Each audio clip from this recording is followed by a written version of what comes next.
So, hello, good day. Today is ipapakita ko kung paano natin gamitin ang ating lending management system. So, first thing first po is i-click natin itong link na ipapadala namin sa inyo. So, click lang po natin yan. Then, ito po, magpa-prompt po itong make a copy. No? So, click lang po natin itong make a copy. Then, makakagawa na po tayo ng copy ng ating sariling lending management tracker system. No? So, ito po. So, ito na po yung copy ng ating system. May nilagay na po ako dito ng data para ipakita sa inyo kung paano ito gumagana. So, first thing first po is after mag-load, tayo lang po natin mag-load ang system.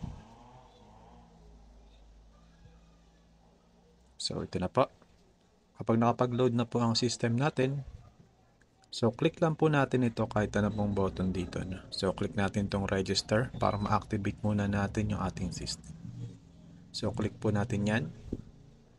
Then, click natin itong OK. Tapos, click natin yung email natin. No? Huwag tayo maglalagay ng use another account no? Kasi hindi po ito gagana. No? So, kung ano po yung lalabas na email dyan, yun po ang pipindutin natin. So, click natin yung email. And then, click advance. Tapos, click go to untitled project. Tapos, select all. Then, click continue.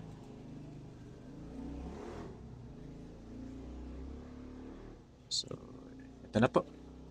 Gumagana na po yung ating system. Activated na po yan. No? So, ang system po natin ay may dashboard, loan. So, dito na pupunta yung mga loan. Client portal. Ito yung, dito natin mabu-view yung mga client natin. Kagaya na to. Yung status ng mga pautang natin sa mga client. Nandyan din yung account summary. Tapos, meron din tayong repayment schedule. Meron din tayong borrower's tab. So, nandito yung pinakang data natin no, ng mga borrowers natin pag nag-register tayo and capital and withdrawal. No? So, nilalagay rin po natin dito yan. So, ganito lang po siya gamitin. No? Una po is magre-register tayo ng ating borrower. No? So, ito po. Yung okay na example. Mari is si Maria Clara. No? Nalagay tayo, Maria Clara. Contact number niya.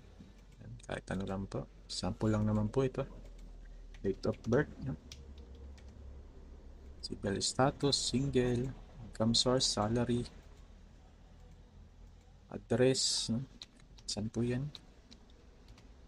Click lang natin yung submit. Then automatic na po siyang ma-add sa ating borrower's data. No? So dito po natin yung makikita.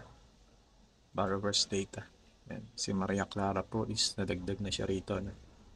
And then din yung automatic din naglalagay yung ating borrower ID. No? Automatic siya nag-generate. Tapos punta ulit tayo sa dashboard. Then kapag si borrower ay maglo-loan na, so click lang natin itong loan no, para makapaggawa tayo ng loan ni borrower. Tapos isa-select lang po natin yung pangalan ng borrower. Pare dito is si Maria Clara. Loan date, example is, lagay natin is January. Example lang po ito, no? January 13. Loan amount na is 10,000, example. Interest rate natin is 10%. Terms is, sabihin natin 12 months. Purpose of loan, sabihin natin is salary loan.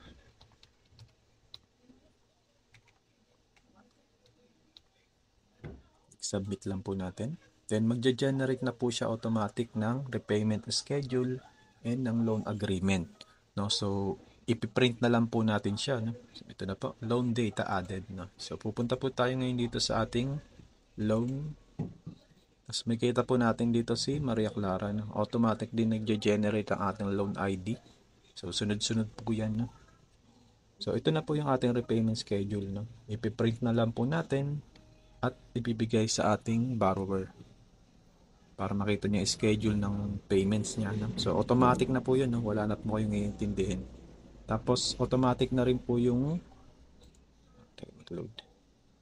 loan agreement. No?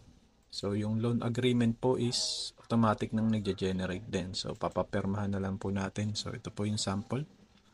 Ito yung ating repayment schedule. Ayan. Automatic po siya. After ng loan niya, the next month, automatic po yung kung anong araw din siya nag-loan. So, yun din. Automatic nakakompute yung interest, yung total payment nila. Tapos may loan agreement na rin po yan. Automatic na nakalagay yung pangalan ng borrower, kung magkano yung loan niya, kung ilang percent, kung ilang months, yung interest, nakalagay rin. 5%. May penalty din po nakalagay, for example, no? Paperma na lang po siya, no? So, ito naman pong penalty is optional lang naman to, no? Pwede natin tanggalin to. Pero, for ano lang siya, for ito lang, pinapakita ko lang po sa inyo. So, ganun po siya, no? Automatic na po siya, no? Hindi na tayo mahihirapang maggawa-gawa ng mga repayment schedule. Tapos, meron tayo ditong, balik po tayo dito sa ating dashboard. So, meron pong features tong ating system, no? So, nakikita po natin dito yung mga overdues. So, kagaya po nito. Mga overdues payment. Tapos yung due today, kung sino po yung may due date sa araw na to, nakikita rin po natin. Tapos, for example is magbabayad na po yung ating borrower. So, click lang natin tong payment. Tapos, pili lang natin yung borrower's name, no? Mari si Maria Clara, magbabayad siya. So, automatic pong lalabas dyan yung buwan na hindi pa siya bayad. Mari ito yung first payment niya, automatic po yan lalabas. Yung amount dyan niya, automatic din. No? Tapos, meron tayo ditong regular monthly dues, advance penalty, and other charges. No? So, naka-regular lang naman siya. Automatic din nagka-calculate yung loan balance niya. So, submit lang natin ito. Then, yun po. Automatic na po siyang na-add sa record. So, naka-paid na po siya. No? So, pag chinek po natin dito sa ating client portal, si Maria Clara, so, lalabas na po yung paid status niya rito. Nakalagay na rin dito yung number of months paid niya. Isa pa lang. So, yun po, no? Tapos dito sa dashboard, automatic po siya nadadagdag sa cash balance kapag may nagbayad. Sa collected, automatic din po. Yung principal, automatic din ako-compute.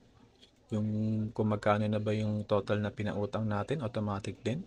Yung advance, yung outstanding balance, yung mga kukolektahin pa natin, automatic din. Pati na rin yung net profit. No? So, papakita ko naman po ngayon pagdadagdag ng capital. No? Capital and withdrawal. So, click lang po natin itong capital. So, magdadagdag po tayo ng capital sa business. So, maglalagay lang po tayo dito ng date, kung anong araw, kung magkano. For example is 50,000. Then, capital. Pili natin yung capital and then click submit. Then, automatic pong mag-a-add yung ating capital. No? Nakita niyo po, 650,000. Automatic na po siya madadagdag. Then, ito naman po yung withdrawal. No? Pili lang po tayo ng date. Example is bukas, mag-withdraw tayo ng 20,000. Select lang natin withdrawal, submit. Sa withdrawal naman po, automatic mababawas sa ating cash balance. Kasi ito yung pinakang-balanse ng ating business. Hindi dito yung kung magkano na ba yung total nating kabuuang pera natin. So, lalabas din dito yung withdrawal, no? Kung magkano na yung total na nag-withdraw natin. So, pag-check po natin. Tapos, ito po, no? Pag may penalty si borrower, no? So, click lang natin tong payment. Tapos, select natin yung borrower. Kung wari si Maria Clara, no? May overdue siya, no? Yung second payment niya is overdue na. Hindi niya nabayaran. So, example is may penalty siyang 100. So, click lang natin tong penalty. Then, submit natin yung payment. Then, automatic siyang ma-add sa ating net profit. Sa net profit po siya ma-add. Then, pag chinek natin yung client portal ni Maria Clara, lalabas rin dito yung penalties paid niyan. Pero yung kanyang loan balance is hindi nababawasan. Kasi ang penalty naman is hindi naman siya kasali sa computation ng loan balance. So, parang tubo lang natin tong penalties. No? So, dito siya napupunta sa net profit. No? Nalagdag siya sa net profit. So, ganun lang po kapag may mga meron din siyang advance payment. No? Natin. Tapos, pa nagbayad na po si borrower, automatic po siyang nakiklear sa ating, kung may overdue siya, tapos nagbayad siya, no? So, itong balance niya 10,000, submit payment, then makiklear na po siya kaagad sa overdue natin. Mawawala po yung pangalan nila. So, malalaman din natin kung may penalty ba, no? Kung sino yung mga may penalty. So, mare-record din agad natin siya. So, meron din tayo ditong overview. Kita natin yung loan balance nila, kung sino yung mga zero. Tapos ito po yung magandang nito, features nito, no? So, click natin itong payment ulit. Example is si Juan de la Cruz, no? Bayad na siya lahat. So, ito si Juan de la Cruz, bayad na lahat ng niya, ng loan niya, no? So, magpa-pop up po yan na bayad na siya. Ayan, no? All payments are completed for this borrower, no? So, it means zero balance na yung loan niya. So, wala nang lalabas na due date dyan and payment number. No? So, ganun lang po. Ganun lang po kasimple ito, napaka-user friendly. Nandiyan na lahat ng record nyo. Meron na siyang automated payment schedule and loan agreement. Ipiprint na lang po natin, papapermahan sa ating borrower. So, nakalagay po dyan yung borrower's name nila, loan ID, loan amount, interest rate, and terms. So, ganun lang po. Salamat.